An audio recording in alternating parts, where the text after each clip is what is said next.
So I've come to the Checkered Flag in Rochester to get my MOT, and they specialise in smart cars, as you can see. Now, why have I brought my van to a smart car specialist? Well, smart cars are made by Mercedes, so if I do need any parts for my van, there's one thing these guys are going to be able to do, and that's get parts for my Mercedes. Right, let's get the van in there. Wish me luck.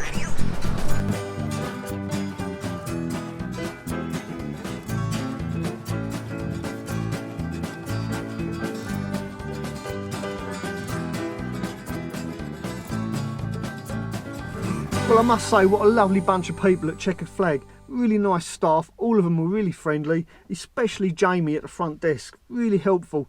And what Jamie doesn't know isn't worth knowing. Honestly, I've never met someone that knew so much about smart cars, and Mercedes in particular. So yeah, massive thank you, Jamie, for all your help today and all your advice. And if you are in Rochester, in the area of Rochester, and you've got a Mercedes smart car, then definitely go and check out Checkered Flag Smart. I do believe they give a discount if you've got a smart car for your MOT. So that's worth knowing. So anyway, my van, it passed its MOT. It actually passed. Not that I was really surprised, because it is in super condition after all. But I did get a minor advisory for anti-roll bar ball joint. And yeah, I've managed to get one. I've put it somewhere. I can't find it, but I'm going to change that today. Even though it's only an advisory, I'm still going to change it anyway. But the main thing is, whilst the MOT inspector was underneath my van, he pointed out that I've got a transmission leak. I've got fluid leaking out my transmission, and he said it's a really common fault with Mercedes automatic transmission. There's a multi-pin plug on the side of the gearbox, and over a period of time the O-seals go and it leaks transmission fluid. Really lucky. I mean, I'm so grateful that he pointed this out, because I checked my transmission fluid and there was literally this much on the dipstick. My gearbox was almost empty, and yeah, so yeah, really grateful that he pointed that out. I mean, didn't have to, it's not part of the MOT, but yeah, I'm so grateful for it. So what I'm going to do, I've actually managed to get one of the parts that fell as well. It's like a multi-pin plug. It's not actually the plug itself, it's just the housing, and apparently it's these O-seals that go. And it's a really simple task of taking this screw out of the middle and popping it out. But the thing is, as soon as you remove this, you lose all your transmission fluid, because this is at the bottom of the gearbox. So what I thought I'll do, I'll take all the transmission fluid out that's left in there, replenish it with replenish that fluid with fresh fluid, and then go for a spin around the block, drain the gearbox again, then change this, and then refill it again with fresh fluid. That way I'm kind of getting more fresh gearbox fluid back into the gearbox, because you can't actually change the gearbox fluid without flushing them through. You need a special machine to do that. I haven't got that, because when you drain all the fluid out of the gearbox, there's still a certain amount of fluid left in the torque converter. But by doing what I'm going to do, by dropping all the gearbox fluid out that I can drop out, and then driving it around the block a bit, then dropping more out and replenishing that, at least I've got quite a new amount of gearbox fluid in my gearbox. It's not perfect, but definitely worth doing, because I don't know when the gearbox fluid, or the transmission fluid I should say, was last changed in this van, because I don't have any service history. So that's what I'm going to do today. I'm back now at my lockup, and I'm going to do it right here, right now.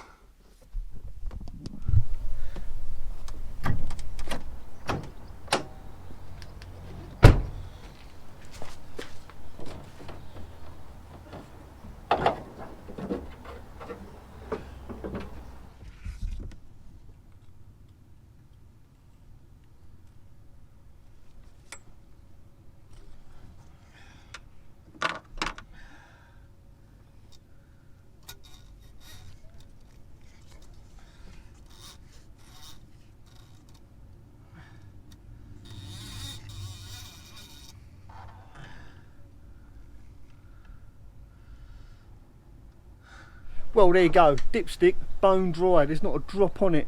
How this thing is still running is a mystery.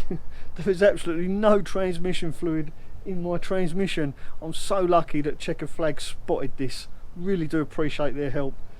Right, so let's drain out whatever is in there and refill it, take it for a spin around the block and then drain it out again and then replace that switch that is leaking.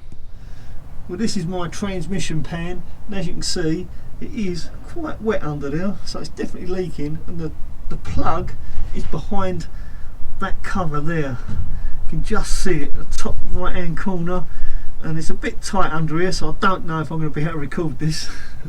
I'll give it a go. Well, here's a nice pleasant surprise. The transmission fluid plug looks like it's all scratched and it's worn inside. It actually looks like somebody's tried taking this off with the wrong size torque bit, which means my transmission fluid has probably been changed. And the stuff that's coming out of my van is a really nice cherry red colour, so it's not that bad a condition. So that's one good thing, I suppose. My transmission fluid isn't old. So yeah, that's quite nice to know. It's quite reassuring that my transmission fluid has actually been changed at some point in the past. Just going by this, I can tell it's been taken off before. But I'm still going to flush it out anyway and put some nice fresh stuff in there. Since I've bought it, so I might as well use it. Well, there it is. There's the new one. It was really difficult to get out, considering it's just held in with a centre screw. There you go. I'm not going to put the heat shield back on. I'm going to leave that off so I can inspect it later on and make sure that it's stopped leaking. I'm quite optimistic. But we'll see. Now I've put my plug back in, my drain plugs back in, so all I've got to do now is top it up with fluid again for the second time. Check out the difference in the colour of what I took out to what I'm putting in. Just give you an indication of how dirty the fluid is. I thought it weren't too bad, but actually when I'm pouring it into the waste container you can actually see the difference in the colour. What I took out is kind of a browny colour. Check this out.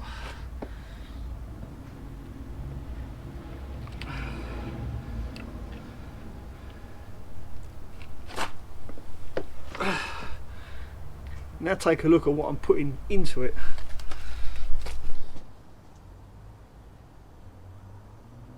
Oh, look at the difference in colour. Look at that.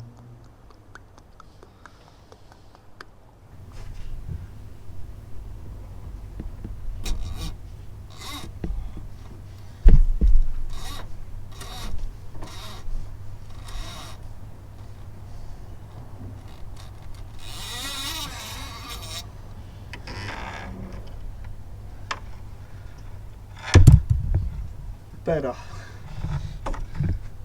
Well, I'm pleased to say it still drives. It actually still works amazingly. It still goes up and down the gears. It drives absolutely perfect, if not better. I've done about 10 miles. I've got it nice and warm, got it up to 80 degrees, re-dipped it with the dipstick, checked my transmission fluid again. It is a little bit on the low side, so I do need to go and buy another, maybe a litre of fluid just to top it up a little bit more, and then we'll be golden.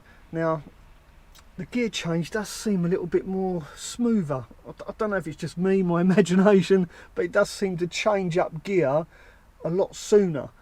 Like it goes from first gear to second gear a lot quicker, so it doesn't rev so high, if that makes any sense. And when it changes down gear as well, it's not so brutal. There's no sudden drop in speed. It kind of changes down gear a lot smoother, so I'm really pleased with it. It really has, yeah, it has made a difference. Now yeah, so all I've got to do now is wait, I guess, a couple of weeks, and then I'll check the level again just to see if I have actually lost any fluid, to make sure that changing that plug has actually worked. It's cured the leak, so fingers crossed on that one. So getting back to the MOT, this is the bush that they advise I change. Now let's get it out of the packet, you'll be able to see it better. I'm not going to film this because it'd be quite boring. Although it took me ages to find it because it fell down the back of my seat. That's why I couldn't find it earlier. So yeah, it's just a matter of pushing this out and pushing another one in. It has got a slight bit of play on it. There's like a ring that goes round, and it's, yeah, but it's not a failure. He just advised it, so I can do that at my leisure. Maybe when it stops raining I'll get on with that. Now, talking about my seat, this is another issue. When I cut my seat in half, I'll just show you what I mean. For those of you that haven't seen the video, I cut the back off of my seat so I could make it a walk-through. And when I made that video, a lot of people commented and said, oh, it won't pass the MOT like that, surely.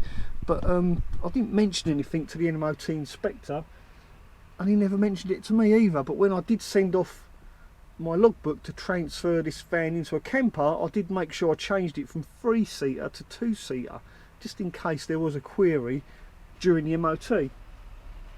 But yeah, nothing was said, nothing was mentioned.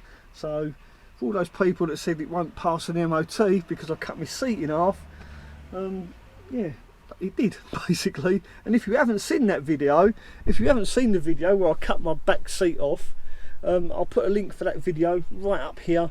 For those of you who have not seen that video, it's quite interesting. So yeah, please do go check that out. And by checking that video out, it helped me feed a cat, and I've got 2 and they're both hungry. Thanks for watching. So half an hour. Cool. Bug. Well, here's a nice present. Now take a look at what I've... Bless you.